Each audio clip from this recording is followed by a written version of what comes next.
Assalamualaikum warahmatullahi wabarakatuh. Salam sejahtera untuk kita semua. Kali ini saya pakai songkok ya. Oke.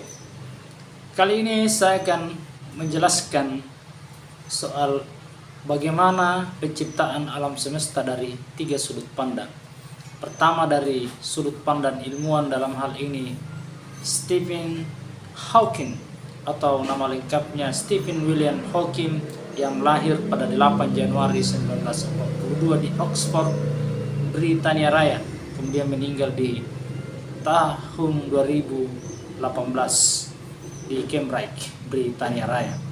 Dia adalah fisikawan modern, fisikawan teoritis, kosmolog, pengarang, dan seorang direktur pada penelitian Center for Theoretical Cosmology di Universitas Cambridge. Membahas seperti apa Stephen Hawking itu tidak utuh jika hanya dijelaskan dalam beberapa menit, karena beliau punya banyak karya, punya banyak teori, penghargaan, serta kehidupan pribadinya dengan penyakit saraf yang ia derita bernama amyotrophical lateral sclerosis atau ALS, yang kemudian dari penyakit itu Stephen Hawking divonis bahwa dia tidak akan hidup di atas 50 tahun. Walaupun pada akhirnya Stephen Hawking meninggal di usia 76 tahun. Bisa jadi Stephen Hawking ini lebih panjang umurnya daripada yang memvonisnya. Bagaimana paparan selanjutnya? Ikuti terus video ini. Jangan lupa like, comment, and subscribe.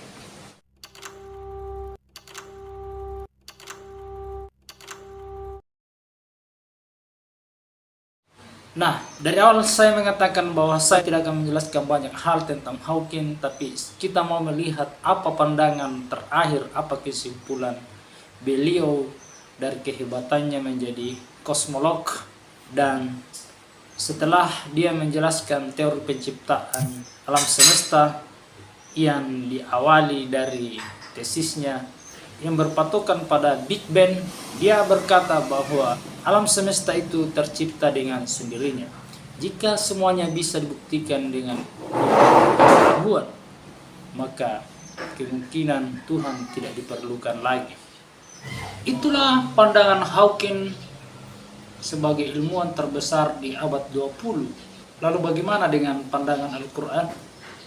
Berikut saya sampaikan minimal 2 ayat yang sangat berkaitan dengan penciptaan alam semesta. Quran Adz-Dzariyat ayat 47 yang artinya, dan langit kami bangun dengan kekuasaan kami dan kami benar-benar meluaskannya. George Lemaitre, Alexander Friedman, dan Edwin Hubble adalah ahli-ahli yang percaya bahwa alam semesta mengalami perluasan atau alam semesta itu mengembang. Sementara Al-Quran nyata-nyata mengatakan bahwa bumi itu atau alam semesta itu kami luaskan. Surat Hud ayat 7 yang artinya, dan dialah yang menciptakan langit dan bumi dalam 6 masa dan arsinya di atas air, agar dia menguji siapa di antara kamu yang lebih baik amalnya. Jika engkau berkata kepada penduduk Mekah, sesungguhnya kamu akan dibangkitkan setelah mati, niscaya orang kafir itu berkata, ini hanyalah sihir yang nyata. Seperti itulah pandangan ilmuwan dan Al-Quran. Dan selanjutnya mari kita pada bagian akhir, yaitu logika. Nah, mari kita berlogika. Dan ini logika saya ya, logika umum menurut saya, logika bagi orang-orang yang tidak ahli dalam hal astronomi, dalam hal fisika. Logikanya begini, kalau kita sepakat bahwa teori Big Bang lah yang paling mendekati penciptaan alam semesta ini, maka mari kita pikirkan sebelum teori Big Bang itu terjadi. Di saat teori Big Bang belum terjadi, dari mana partikel-partikel atau atom-atom terkecil itu yang kemudian mengembang menjadi lebih besar lalu terjadi ledakan dahsyat. Apa yang membuatnya memanas lalu kemudian terjadi ledakan dahsyat itu?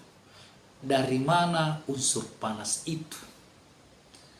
Lalu kemudian kalau kita percaya pada asumsi-asumsi ilmuwan atau teori-teori ilmuwan, maka tidak ada salahnya juga kita percaya pada teks-teks kitab suci, terutama Al-Quran yang sudah menggambarkan itu di masa lalu.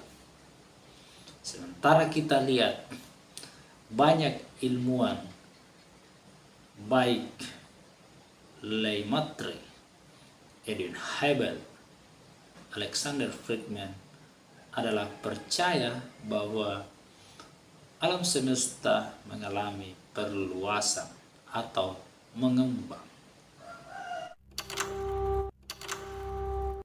Jadi sebenarnya yang ingin saya sangkal adalah bahwa tidaklah benar ketika alam semesta itu terjadi begitu saja.